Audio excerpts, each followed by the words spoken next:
वो एक सीधा और सिंपल सा सेशन है करंट को लेकर। करंट जीके का एक बहुत बड़ा पार्ट होता है। ग्रेड फर्स्ट का एग्जाम होने वाला है, ग्रेड सेकंड का एग्जाम होने वाला है और ग्रेड थर्ड का एग्जाम होने वाला है।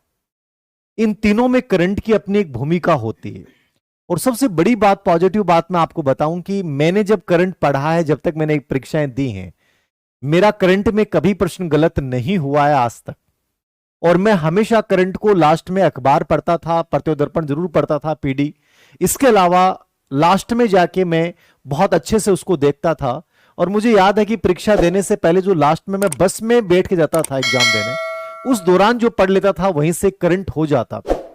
करंट भी एक इंसाइट वाला बिंदु है कि आपने कितना पढ़ा है, क्या पढ़ा है, सब कुछ करंट में बहुत कुछ आ जाता है। एक वर्ष का जब करंट पढ़ोगे तो मार्केट में इतनी इतनी बड़ी बड़ी गाइडें हैं कि आपको लगेगा कि सर इतना सारा कैसे याद होगा करंट का। मुझे याद है कि इतना पढ़ने की आवश्यकता नहीं होती है करंट में। एक इंसाइट होती है कि यार इस बिंदु में से ये प्रश्न आएगा, लगभग वो आ जाता है। अब आपको इस वर्तमान पैटर्न को समझने की जरूरत है। आज हमारे साथ आरएस ओम प्रकाश चौधरी सर हैं, जिनका एक बड़ा व्यापक एक्सपीरियंस रहा है वर्तमान परीक्षाओं के इस दौर में। और सर, जैसा कि मैंने आपके साथ चर्चा भी की थी, और मैं जब अपने रूम पे बैठे हुए थे तो आपके मैंने करंट्स के नोट्स देखे थे पिछले आरएस भर्ती के समय के, और आपने बहुत चंद पेजों में उनको सीमित कर रखा था जितनी भी योजनाएं थी। और मैंने पूछा भी था क्या इतने में से काम चल जाएगा, और आपने कहा कि निश्चित रूप से चल जाएगा। करंट का एक बड़ा व्यापक अनुभव आपके पास रहा है और बहुत अच्छे से आपने उस मैटर को तैयार भी किया है। आज के इस दौर में बच्चा मार्केट में विभिन्न प्रकार की विषय वस्तु को देखकर बड़ा डर सा जाता है, और ये समस्या पैदा होती है कि सर मैं क्या पढ़ूं, कैसे पढ़ूं।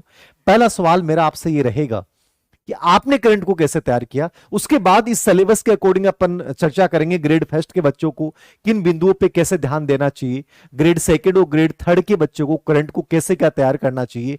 इस समय में जहां दुनिया भर के यूट्यूब चैनल, दुनिया भर के सोशल मीडिया पे दुनिया भर का करंट, कोई पीडीएफ बना के भेज रहा है, कोई कुछ बना के भेज रहा है, सब दुनिया भर की चारों तरफ से सूचनाएं आ रही हैं, वहां बच्चा ये नहीं समझ पा रहा कि सही कौन और गलत कौन है। हमें ये बताना पड़ेगा कि वो बच्चा किन चीजों पे फोकस करे ताकि करंट बहुत बेहतर तरीके से हो जाए। तो ओम प्रकाश सर आज हमारे साथ हैं, बड़ा व्यापक एक्सपीरियंस रहा है, ग्रेड फर्स्ट में टॉप, ग्रेड सेकंड में टॉप, ग्रेड थर्ड में टॉप, और वर्तमान में भारतीय राजस्थान प्रशासनिक सेवाओं में कार्यरत हैं। और एक बड़ा टच है इनका परीक्षाओं से, और अभी भी बहुत ज्यादा अच्छा अटैचमेंट है परीक्षाओं से। तो सर बताएं थोड़ा सा इन बच्चों को।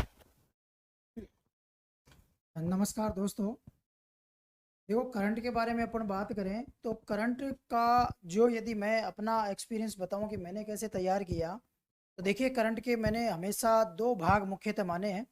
एक भाग करंट का जो स्कीम से संबंधित होता है, योजनाओं से संबंधित होता है। उन योजनाओं के को आपके सिलेबस में कहीं पर लिखा हुआ है राजस्थान की कल्याणकारी योजनाएं, कहीं पर भारत सरकार की योजनाएं लिखा हुआ है, कहीं पर आपके सिलेबस में लिखा हुआ है फ्लैगशिप प्रोग्राम, और कहीं पर किसी और नाम से उन योजनाओं को लिखा गया है। तो वो सभी एक तरह से योजनाएं हैं। और मैं जो पहला फोकस सर योजनाओं पे करता था, और योजनाओं के लिए मैं अलग से नोट्स बना लेता था। तो नोट्स में उस योजना के बारे में, जैसे कोई भी एक योजना है, फ्लैगशिप योजनाएं है, तो मैं ये देखता था कि ये योजना किस डिपार्टमेंट के द्वारा शुरू की गई है, कब ये योजना शुरू की गई है। यानी मैं उससे एक योजना को 4-5 भागों में बांट लेता था कि पहला वो ये योजना कब शुरू हुई है, दूसरा वो योजना कौन से डिपार्टमेंट ने शुरू की है, तीसरा उस योजना को लेकर के मैं उस योजना के प्रावधान, जो प्रोविज़न है, इस योजना में क्या-क्या फ़ायदे दिए जा रहे हैं सरकार के द्वारा, वो मैं देखता था। और चौथा, उस योजना का उद्देश्य क्या होता है। ऐसे 4 भागों में करके मैं योजना को बाँट लेता था। इसके साथ-साथ मैं ये भी देखता था कि अन्य कोई भाग है तो फिर अन्य में ले लेता था। ऐसे करके मैं योजना को बनाता तो बहुत छोटी योजना बन जाती थी सर। और लगभग 10-12 पेज में, लगभग इतने, ये भी मैं कुछ ज़्यादा ही बता रहा हूँ, इतने पेजों में मैं लगभग सारी योजनाओं को समाहित कर लेता था। और देखिए सर, आज जो योजनाओं के प्रश्न आ रहे हैं और सभी स्टूडेंट जो योजनाओं की तैयारी कर रहे हैं, उन स्टूडेंट को मैं कहना चाहूँगा कि योजनाओं को, एक समय हुआ करता था जब योजनाओं के बारे में केवल इतना ही पूछा जाता था कि योजना कब लागू हुई, किसने लागू की, इसका उद्घाटन किसने किया। बट वो बहुत, मतलब आज के टाइम पे देखें तो बहुत एडवांसमेंट हो चुका है एक योजना के बारे में। आजकल जो प्रश्न है, जो मैं देख रहा हूँ, और नए जो ट्रेंड को मैं देख रहा हूँ, उसमें योजना का सीधा प्रश्न आ ही नहीं रहा है। एक योजना का नाम दे देता है, मान लो जैसे मुख्यमंत्री चिरंजीवी योजना है, तो चिरंजीवी योजना को दे देगा, 4 स्टेटमेंट दे देगा और नीचे लिख देगा कि इन चारों स्टेटमेंट में से या तो ये पूछ लेगा कौन सा गलत है, या पूछ लेगा कि कौन सा सही है, या ये पूछ लेगा कि कितने सही हैं, कितने सही हैं, उसके नीचे कूट दे देगा आपको। तो आप मान के चलिए किसी योजना के बारे में आपको यदि प्रश्न तैयार करना है तो उस योजना को पूरे तरीके से आपको देखना पड़ेगा।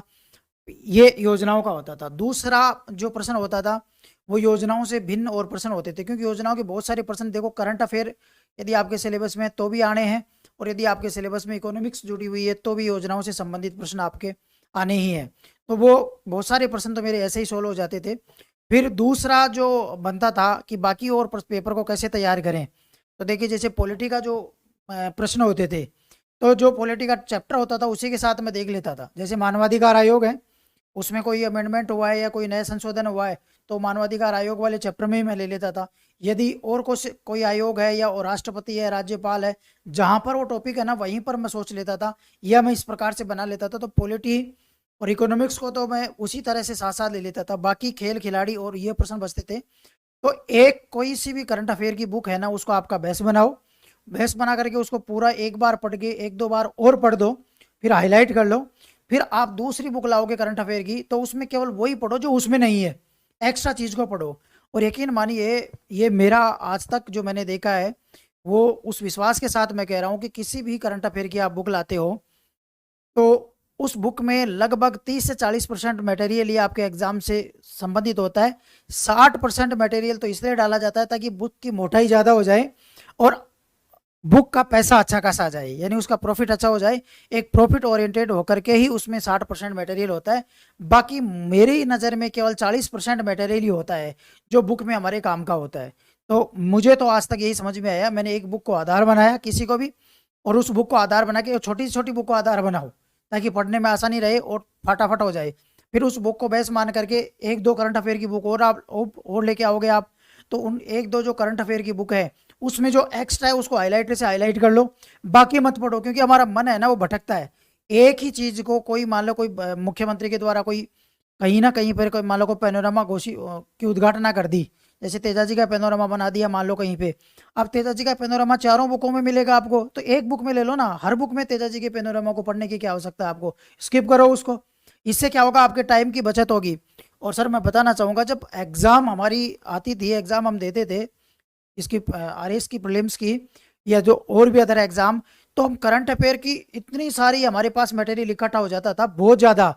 लेकिन जब उसको पढ़ते थे तो हम इस प्रकार से उसको हाईलाइट करके इतना छोटा कर लेते थे कि हमें केवल मुश्किल से आधा एक घंटे में पूरा करंट अफेयर में रिवाइज कर लेते थे। एक घंटा तो हमें बहुत ज़्यादा बता रहा हूँ मैं, एक घंटा भी नहीं लगता था। तो आप भी अपनी कोशिश ऐसे ही करो, और ये बहुत सरल है, कठिन नहीं है। क्योंकि ये पढ़ना बहुत सरल है और बुक में आपको ये पहचानना होगा कि ये जो 60% है वो मेरे काम का नहीं है, वो केवल इस बुक के पैसे के लिए मेरे यूज किया गया है, उसको बाहर निकालना है अपन को। बहुत सुंदर बात कही है सर ने। बुक्स में करंट में जो आ रहा है, कई बच्चे, आज एक बच्चे का कमेंट था कि सर मैं किताब लेके आई हूँ, बहुत बड़ी किताब है, आप मुझे बताएंगे उसमें से क्या पढ़ूं, ग्रेड फर्स्ट की वो बच्ची थी।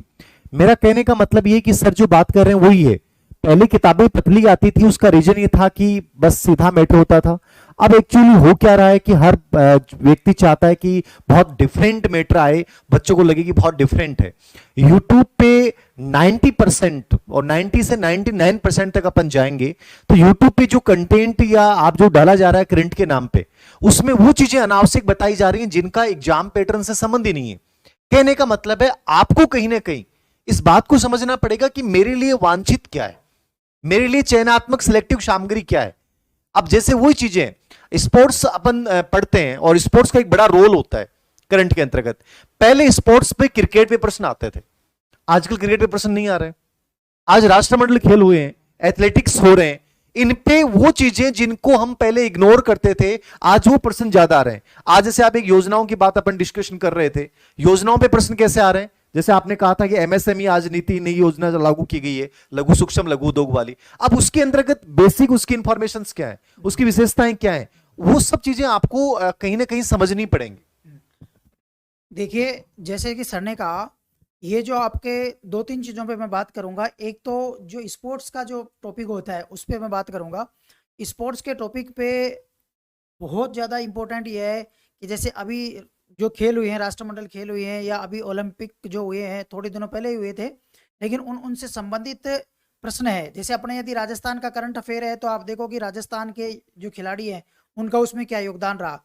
और यदि राजस्थान का नया करके इंडिया लेवल का यदि करंट अफेयर अपने हैं, तो फिर इंडिया लेवल के खिलाड़ियों की महत्वपूर्ण भूमिका देख लो। अब देखो एक एग्जाम्पल से मैं आपको बताना चाहूँगा कि जैसे ओलंपिक है और ओलंपिक में मान लो कि टोटल मेडल है वो लगभग 20 से भी प्लस चले गए हैं। तो 20-22 खिलाड़ियों के नाम पहुंचना बहुत मुश्किल होता है, नहीं पहुंचता। अब 20-22 यदि खिलाड़ी ज़्यादा हो जाते हैं, जैसे किसी खेल में 2-3 खिलाड़ी हैं, तब तो नाम बन जाता है उनका, इंपॉर्टेंट हो जाता है। लेकिन खिलाड़ी 20-30 होना, तो फिर उसमें भी छटनी करना शुरू कर देना चाहिए। जैसे कि इसमें गोल्ड मेडल कौन से हैं वो याद कर लो आप, और गोल्ड मेडल के अलावा राजस्थान से रिलेटेड कौन कौन से खिलाड़ी हैं वो जरूर याद कर लो, चाहे वो गोल्ड मेडल हो, चाहे रजत हो, चाहे कांसे हो, कोई सा भी हो, तो वो आप याद कर सकते हो। ऐसे ही जैसे खिलाड़ियों से संबंधित दूसरा जो प्रश्न है वो ज़्यादा पूछता है, वो आपके टेनिस से रिलेटेड पूछता है। तो वो जो 4 टेनिस की प्रतियोगिताएं हैं, उन चारों के बारे में ध्यान रखो कि उनके विंबलडन है, जो भी चारों की चारों प्रतियोगिताएं हैं, फ्रेंच ओपन है, ठीक है ना, तो अमेरिकन ओपन है, ऑस्ट्रेलियन वाली है, तो वो जो चारों की चारों प्रतियोगिता है उसमें विजेता कौन था, महिला कौन है, पुरुष कौन है। मिक्स वाला याद करने की जरूरत नहीं है, हाँ, लेकिन उसमें कहीं ना कहीं हारा हुआ या जीता हुआ भारतीय कोई है, चाहे वो मिक्स में हो, चाहे विजेता हो, चाहे उपविजेता हो, तो उसका नाम जरूर ध्यान में रख लो। तो उससे रिलेटेड पर्सन हमेशा ही आते रहते हैं एग्जाम में, तो उसको क्यों छोड़ो। बाकी क्या होता है, जैसे राज्य स्तरीय पुरस्कार किसी को मिल गया, राज्य स्तरीय कोई वो मिल गया, कोई भी चीज मिल गई, वही आप याद कर रहे हो। 11-11, 15-15 खिलाड़ियों के नाम एक किताब में डाले हुए हैं, इन 20 खिलाड़ियों को ये सम्मान मिला, 20 खिलाड़ियों ने जीता, ये 20 खिलाड़ी ये हैं, तो आप 20 खिलाड़ियों को याद कर रहे हो।